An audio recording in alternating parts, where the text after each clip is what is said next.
क्या गलती थी मेरे शौहर शिफाउर रहमान की कि उसने आप लोगों के लिए आवाज उठाई? आज क्या होता अगर CA/NRC का हमारे ऊपर लागू होने जा रहा था, वो लागू हो जाता, आप में से जाने कितने लोग अपने अपने पेपर्स तैयार करने में लगे हुए होते। कैसे आप लोगों को इतनी सुकून भरी नींद आ जाती है? आज मैं खड़ी हूँ, लोग मुझे नेगेटिव कमेंट्स कर रहे, तुम्हारा मियाँ कैसे आ जाएगा, तुम बी पार्टी के साथ हो। कैसे मैं बी पार्टी के साथ हो सकती हूँ? मेरा शौहर आप लोगों के लिए लड़ते हुए गया है, हर उस माइनॉरिटी के लिए लड़ते हुए गया। उस मजबूरी को समझे जिस चीज के लिए मैं यहाँ आज आपके सामने यहाँ खड़ी हुई हूँ। मैंने कहीं से कहीं तक ही नहीं सोचा था कि मैं इतने लोगों को फेस करूंगी। वजह है खड़े होने की कि आप लोग याद रखें मेरे शौहर को। शिफाउर रहमान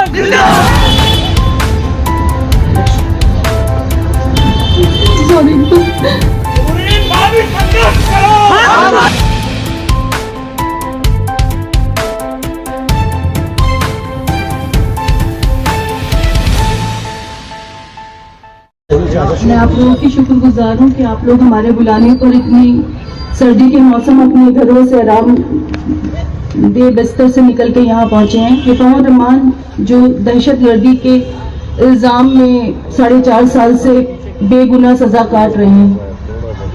दहशतगर्दी सुनने में जितना छोटा अल्फाज है, लेकिन जिस पर पड़ता है और जिस पर लगता है उसकी हकीकत सिर्फ उसको पता है। ये लफ्जों में मैं आपको बयान नहीं कर सकती, क्योंकि जिस तकलीफ से मैं और मेरी फैमिली गुजरे हैं वो तकलीफ शायद लफ्जों से बहुत दूर है, परे है। मैं पिछले 4.5 साल से अपने 2 बच्चों के साथ गली नंबर 7 में गफ्फार मंजिल में अकेली रह रही हूँ। कहने को तो यूँ सब अपने हैं, लेकिन सब पराए हैं। हम सब साथ हैं, साथ हैं।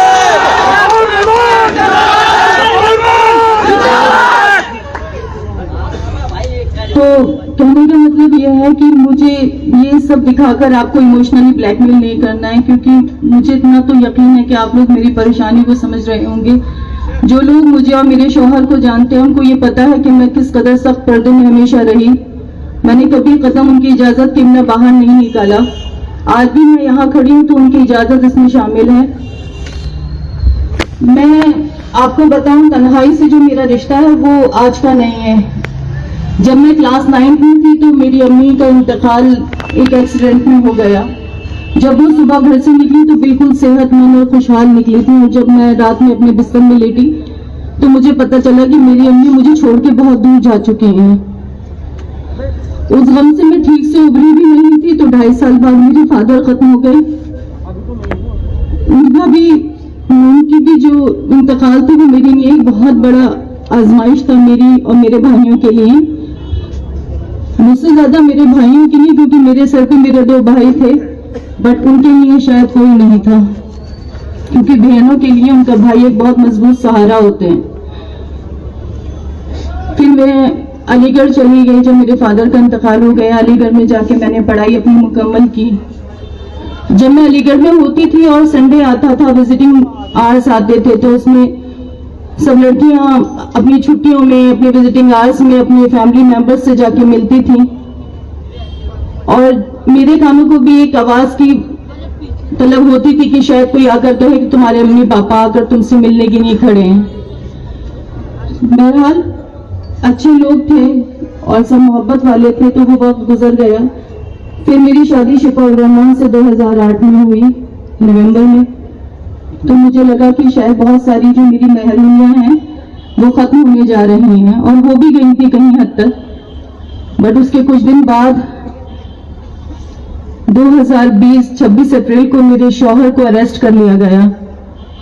वो अरेस्टिंग मेरे लिए एक ऐसा पहाड़ था जो मुझ पर अचानक से टूटा था, और मेरे बच्चों पर। उस टाइम मेरे जो बच्चे थे वो बहुत छोटे थे, उनको समझा पाना भी मेरे लिए बहुत ज्यादा मुश्किल और तकलीफ दे था। हम लड़ते रहे। दोस्तों मैं आपको बता दूं, आप जिन्हें इस वक्त सुन रहे हैं MIM से जिन्हें टिकट मिला है ओखला से, शिफाउर रहमान, ये उनकी वाइफ हैं और उनके बच्चे भी यहाँ पर मौजूद हैं। वो अपनी बात रख रही हैं। मेरे सिर्फ शिफा के लिए नहीं है, क्योंकि शिफा से अलग भी बहुत सारे लोग CA/NRC के प्रोटेस्ट में अरेस्ट हुए थे। शिफाउर रहमान जब आजमी के प्रेसिडेंट थे तो उन्होंने एक स्कॉलरशिप स्टार्ट करी जामिया में, और बच्चों की मदद की। तो मुझे ऐसा लगता था हर एक इंसान ऐसा क्यों नहीं हो सकता जो दूसरे की परेशानी को समझे, क्योंकि मैंने अपने भाइयों को भी और अपने शौहर को भी हमेशा ये देखा कि वो दूसरों की परेशानियों को, तकलीफों को समझते हैं। लेकिन सारी दुनिया एक सी नहीं होती, या शायद सबको दूसरों के दुख दिखाई नहीं देते। खैर, बात अगर ज्यादा की जाए तो बहुत लंबी हो जाएगी, आप सब लोग बोर भी हो जाएंगे। बात को शॉर्ट करते हुए मैं आपसे ये कहूंगी, मैं उस चिड़िया की तरह हूं जिसने एक आंधी में अपने बच्चों को अपने परों में समेट रखा है कि कहीं कोई तेज हवा चल जाए और हम लोग ना बिखर जाएं, क्योंकि हम लोग तो पहले से ही बहुत बिखरे हुए हैं। मैं आप लोगों से किसी वाहवाही की तलबगार नहीं हूं। मैं आज अकेली खड़ी हुई हूं, और खड़े होने का भी रीजन मैं आपको बताऊंगी, क्योंकि बहुत सारे लोग ये सवाल करते हैं कि इलेक्शन में खड़े होने से शिफा और रहमान बाहर नहीं आ जाएंगे। बिल्कुल सही बात है, इलेक्शन में खड़े होने से शिफा और रहमान बाहर नहीं आ जाएंगे, लेकिन कम से कम उन लोगों को पता तो चलेगा जो शिफा और रहमान को भूल चुके हैं, जिनको उनका नाम तक याद नहीं रहा, जो एक ट्वीट करने से डरते हैं और एक पोस्ट लगाने से डरते हैं। क्या गलती थी मेरे शौहर शिफा और रहमान की कि उसने आप लोगों के लिए आवाज उठाई? आज क्या होता अगर CA/NRC का जो हमारे ऊपर लागू होने जा रहा था वो लागू हो जाता? आप में से जाने कितने लोग अपने अपने पेपर्स तैयार करने में लगे हुए होते। मेरा शौहर 4.5 साल से जेल में पड़ा है, और किसी को इस बात का एहसास नहीं कि किसी की रात की नींद हराम नहीं होती इस चीज को सोच के कि मैं तन्हा अपने बच्चों के साथ रह रही हूँ। कैसे आप लोगों को इतनी सुकून भरी नींद आ जाती है? आज मैं खड़ी हूँ, लोग मुझे नेगेटिव कमेंट्स कर रहे, तुम्हारा मियाँ कैसे आ जाएगा, तुम बी पार्टी के साथ हो। कैसे मैं बी पार्टी के साथ हो सकती हूँ? मेरा शौहर किससे लड़ते हुए जेल में गया है? मेरा शौहर आप लोगों के लिए लड़ते हुए गया है, हर उस माइनॉरिटी के लिए लड़ते हुए गया है जिनके खिलाफ वो अंधा कानून लागू करने जा रहे थे। अगर वो लागू हो जाता, आप ये सोचिए, बद से बदतर हालात हो जाते। तो मेरी आप लोगों से सिर्फ एक ये गुजारिश है, अगर मैं कुछ कम या ज्यादा बोली हूँ, हो सकता है मैं इमोशन में बह गई हूँ, तो प्लीज मुझे माफ कीजिएगा, लेकिन मेरी तकलीफ को समझिएगा। और प्लीज, मैं अपने बच्चों के साथ आज तन्हा खड़ी हूँ। मुझे आप जैसे हर इंसान की जरूरत है जो मेरे साथ एटलीस्ट खड़ा होकर मेरे लिए आवाज बुलंद करे और शिफा के लिए वोट करे, क्योंकि बिना आपके साथ के मैं बिल्कुल आगे नहीं बढ़ सकती और मैं लड़ती रहूंगी सांस तक, जब तक मैं शिफा को इंसाफ न दिला दूं और मैं ऐसा माहौल पैदा न कर दूं कि कोई और शिफा न बने और कोई नूरीन न बने।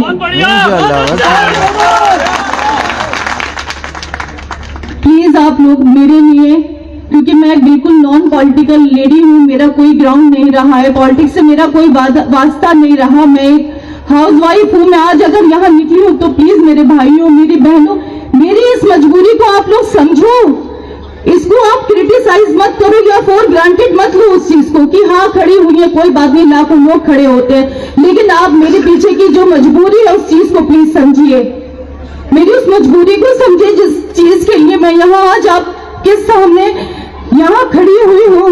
संघर्ष करो, हम तुम्हारे साथ हैं। संघर्ष करो, हम तुम्हारे साथ हैं। संघर्ष करो, हम तुम्हारे साथ हैं। क्योंकि मैंने कहीं से कहीं तक ही नहीं सोचा था कि मैं इतने लोगों को फेस करूंगी, और मैं रोना भी नहीं चाहती, क्योंकि जब तक मैं खुद मजबूत नहीं रहूंगी तो मैं आपको क्या मजबूती दूंगी। हम सबको मजबूत बनना है, बेखौफ होकर वोट करना है। आप प्लीज ये मत सोचिए कि हम लोग वोट काटने खड़े हुए हैं, हमारा सिर्फ एक इंटेंशन है, नजर वजह है खड़े होने की कि आप लोग याद रखें मेरे शौहर को। शिफाउर रहमान जिंदाबाद, शिफाउर रहमान जिंदाबाद।